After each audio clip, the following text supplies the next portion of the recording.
Good morning. Today we're reading out of As Bill Sees It, the references to the group as a higher power. And Michael's going to start here on 73. Okay, page 73, two-way tolerance. Your point of view was once mine. Fortunately, AA is constructed so that we need not debate the existence of God. But for best results, most of us must depend upon a higher power. You say the group is your higher power, and no right-minded AA would challenge your privilege to believe precisely that way. We should all be glad that good recoveries can be made even on this limited basis. But turnabout is fair play. If you would expect tolerance for your point of view, I am sure you'd be willing to reciprocate. I try to remember that down through the centuries, lots of brighter people than I have been found on both sides of the debate about belief. For myself, of late years, I am finding it much easier to believe that God made man than that man made God. Okay. Our 109. Freedom through acceptance. We admitted we couldn't lick alcohol with our own remaining resources, and so we accepted the further fact that dependence upon a higher power, if only our AA group, could do this hitherto impossible job. The moment we were able to accept these facts fully, our release from the alcohol consumption had begun. For most of us, this pair of acceptances had required a lot of exertion to achieve.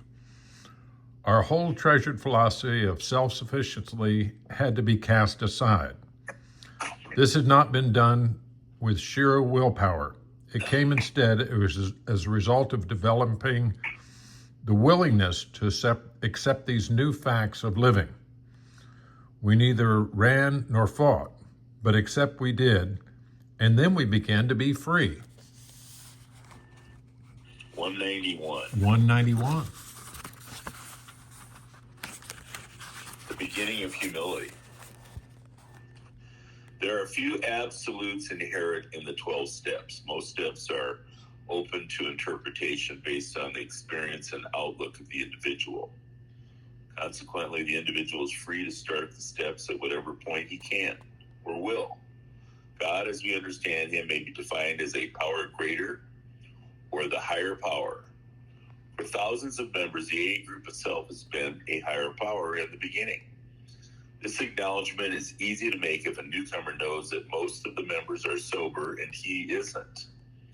His admission is the beginning of humility.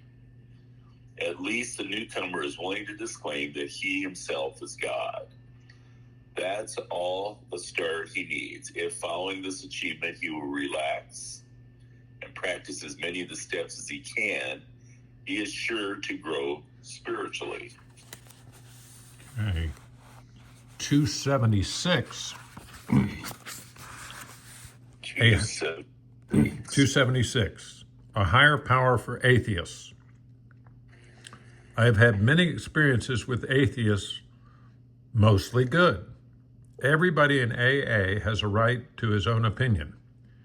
It is much better to maintain an open and tolerant society than it is to suppress any small disturbances their opinions might occasion. Actually, I don't know of anybody who went off and died of alcoholism because of some atheist opinions on the cosmos.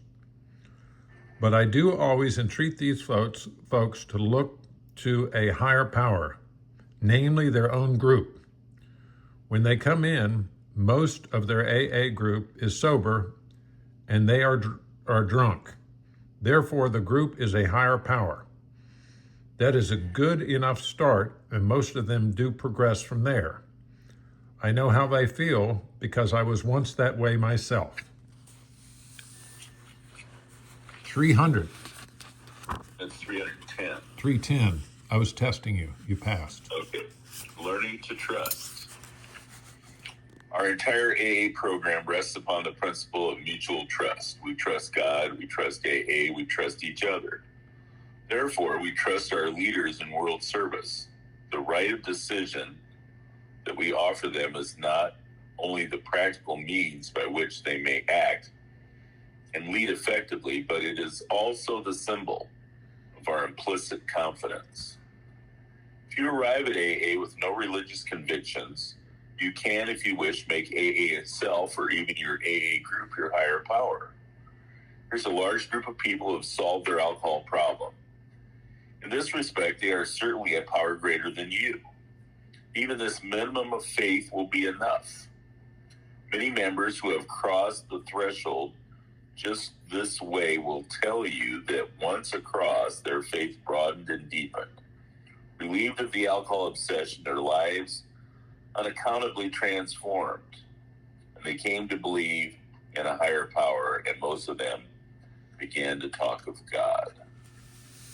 Okay, and then our final reading is 328, A Newfound Providence.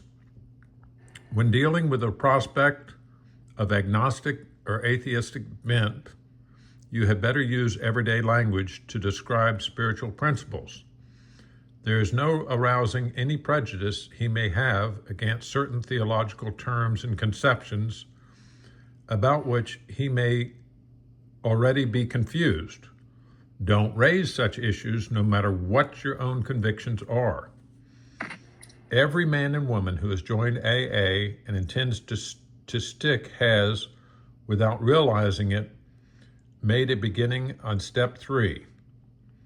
Isn't it true that in all matters touching upon alcohol, each of them has decided to turn his or her life over to the care, protection, and guidance of AA?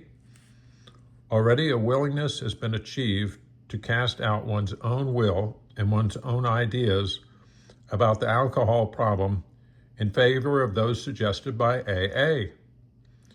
Now, if this is not turning one's will and life over to a newfound providence, then what is it? Okay.